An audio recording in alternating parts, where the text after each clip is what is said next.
2022년 3월 27일 사순절 넷째 주 거룩한 독서를 위한 성서 읽기 제1독서 여호수아 5장 이스라엘이 길갈에서 할례를 받다. 주님께서 여호수아에게 말씀하셨다. 너희가 이집트에서 받은 수치를 오늘 내가 없애버렸다. 그리하여 그곳 이름을 오늘까지 길갈이라고 한다.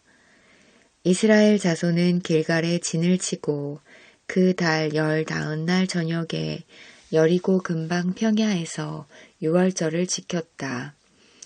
유월절 다음 날 그들은 그 땅의 소출을 먹었다.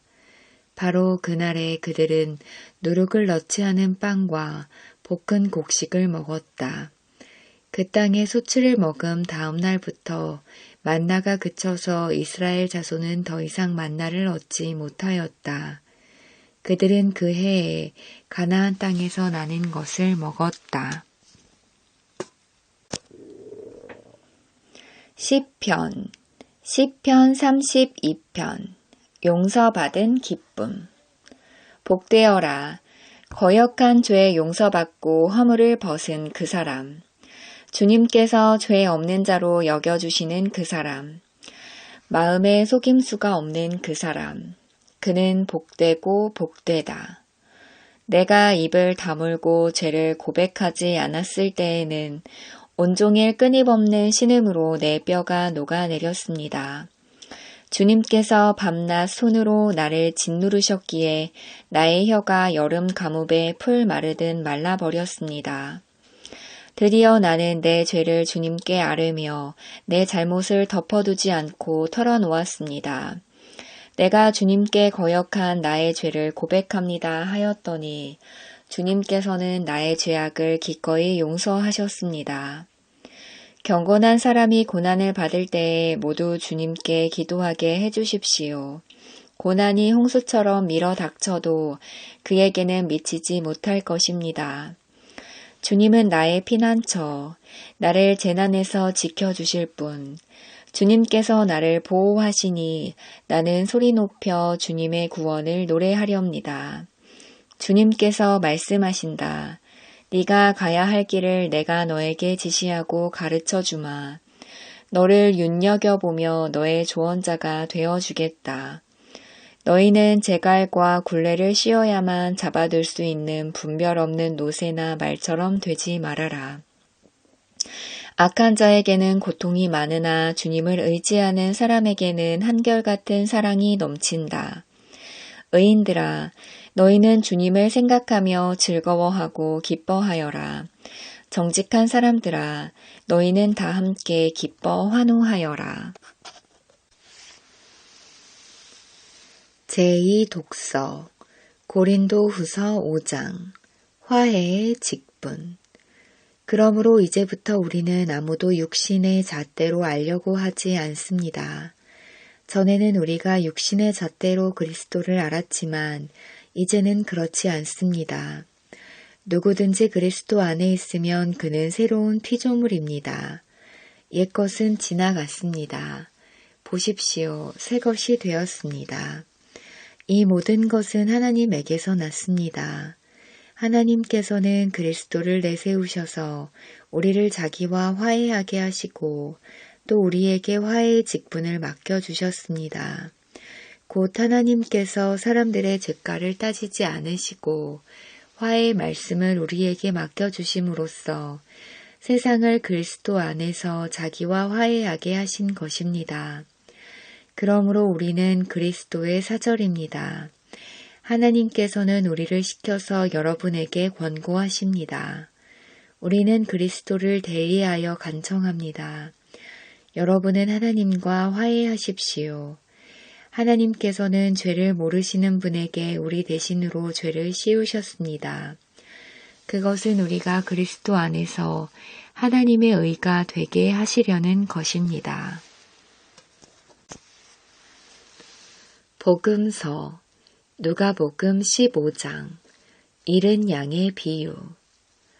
세리들과 죄인들이 모두 예수의 말씀을 들으려고 그에게 가까이 몰려들었다. 바리새파 사람들과 율법 학자들은 투덜거리며 말하였다. 이 사람이 죄인들을 맞아들이고 그들과 함께 음식을 먹는구나. 그래서 예수께서는 그들에게 이 비유를 말씀하셨다. 되찾은 아들의 비유. 어떤 사람에게 아들이 둘 있는데 작은 아들이 아버지에게 말하기를 아버지, 재산 가운데서 내게 돌아올 몫을 내게 주십시오 하였다. 그래서 아버지는 살림을 두 아들에게 나누어 주었다. 며칠 뒤에 작은 아들은 제 것을 다 챙겨서 먼 지방으로 가서 거기서 방탕하게 살면서 그 재산을 낭비하였다. 그가 모든 것을 탕진했을 때 그 지방에 크게 흉년이 들어서 그는 아주 궁핍하게 되었다. 그래서 그는 그 지방의 주민 가운데 한 사람을 찾아가서 몸을 의탁하였다.